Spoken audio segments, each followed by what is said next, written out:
చర్చా వేదికల్లో పాల్గొన్నటువంటి వ్యక్తి ఒక opposition party spokes person. So ఆయన అరెస్ట్ని మీరు స్వాగతిస్తున్నారా?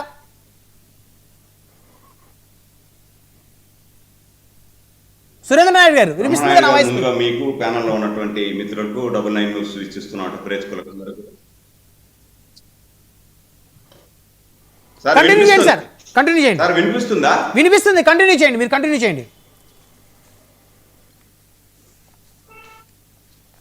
బ్రహ్మనాయుడు గారు, ముందుగా మీకు ప్యానెల్ లో ఉన్నటువంటి మిత్రులకు 99 ఇచ్చిస్తున్నటువంటి ప్రేక్షకులకు నమస్కారాలు. ఇప్పుడు నేనేమంటానంటే, ఒక అఫీషియల్ స్పోక్స్ పర్సన్ గా ఆ విధంగా మాట్లాడకూడదు అంటాను. నేను మాట్లాడినా తప్పే, వెంకటరెడ్డి మాట్లాడినా తప్పే, ఇంకొకరు మాట్లాడినా తప్పే. అంటే ప్రభుత్వ వ్యతిరేక కార్యక్రమాలు ఏదైనా చేసినప్పుడు డైరెక్ట్ గా ప్రభుత్వ వ్యతిరేక కార్యక్రమాలు చేసింది అని చెప్పచ్చు, తప్పులేదు. దానికి ఉండేది ప్రతిపక్షం ఉండేదే దానికోసం. కానీ సతీష్ కుమార్ మరణము మీరు ఒకవేళ చెప్పాలి అనుకుంటే అనుమానాస్పద మరణము అని చెప్పచ్చు, తప్పులేదు. కానీ మీరు డైరెక్ట్గా ఎలివేట్ చేసేసారు దాన్ని.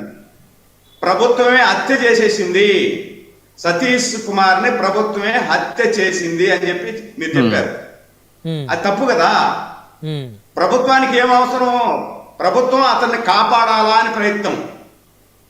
ఏదైతే పరకామణిలో 100 కోట్ల రూపాయలు లూటీ చేస్తున్నటువంటి రవికుమార్ అనే వ్యక్తిని సతీష్ అనే ధైర్యశాలి ఒక నిజాయితీమైన ఆఫీసర్ పట్టుకున్నాడు. 70,000 రూపాయలు దొంగతనం చేస్తా ఉన్నట్టే పట్టుకుంటే దాని తర్వాత లీగల్ గా అన్ని వెరిఫై చేస్తే 70,000 కాదు, దాదాపు 150 కోట్ల రూపాయలు లూటీ చేశాడు అని తేలింది. 150 కోట్ల రూపాయలు లూటీ అప్పుడు కదా. అప్పుడు అధికారులు, నాయకులు అందరూ, అప్పటి బోర్డు మెంబర్లు, అప్పుడు బోర్డు చైర్మన్ అందరూ దండ దిగేశారు. నీకింత నాకింత వాటాలు వేసుకున్నారు. సతీష్ మీద ఒత్తిడి చేసి దాన్ని క్లోజ్ చేయించారు లోక్ అదాలత్లో. ఈరోజు హైకోర్టు ఆర్డర్ చేసి ఇంత కేసును మీరు లోక్ అదాలత్లో రాజీ చేసుకునేదానికి వీలు లేదు, రాజీ చేసినటువంటి అప్పటి న్యాయాధికారిని కూడా శివాట్లు పెడుతూ రీఓపెన్ చేయమనింది. రీఓపెన్ చేసిన తర్వాత ఒక్కసారి సతీష్ గారు వచ్చి వాంగ్మూలం ఇచ్చారు. మళ్ళా రెండోసారి రమ్మని చెప్పారు. రెండోసారి రమ్మంటే ఆయన హ్యాపీగా ఇంట్లో భోజనం చేసి ఇంట్లో ఫ్యామిలీ వాళ్ళకి అందరికి చెప్పి, నేను సిఐడి వాళ్ళు రమ్మన్నారు, నేను వెళ్తున్నానని చెప్పి వచ్చి ట్రైన్ ఎక్కి ఫస్ట్ ఏసీలో ట్రైన్ ఎక్కి వచ్చాడు. ఫస్ట్ ఏసీలో ట్రైన్ ఎక్కి వచ్చే అతను ఆత్మహత్య చేసుకోవాలంటే ఇంట్లో చచ్చిపోతాడు కదా, లేదు వచ్చే దారిలో చనిపోతాడు.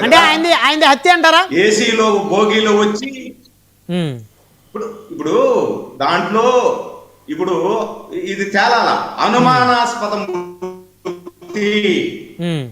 ఖచ్చితంగా రవికుమార్ది అనుమానాస్పద మృతి. దీంట్లో ఇప్పుడు FIR ప్లస్ దాంతో పాటు ఇప్పుడు ఏదైతే ఫోరెన్సిక్ డాక్టర్లు నిపుణులు ఏం చెప్తున్నారంటే ఇది హత్యే, ఇది అనుమానాస్పదంగా ఏదో ఆత్మహత్య కాదు, ఆయన శరీరం మీద ఉన్నటువంటి గాయాల కారణంగా అది హత్యగానే మనం భావించాలా అని చెప్పి డాక్టర్లు చెప్పారు. డాక్టర్లు చెప్పకముందే, FIR రాయకముందే మీరు వెంటనే ఇది ప్రభుత్వం హత్య చేసేసింది, ప్రభుత్వం ఎందుకు హత్య చేస్తుంది? 2019 నుండి 2024 వరకు ఆ దొంగను పట్టుకునేటప్పుడు ఎవరి ప్రభుత్వం ఉండింది? వాళ్ళకి కదా ఇక్కడ శివాట్లు పడతా ఉన్నాయి, వాళ్ళు కదా దొంగలు 150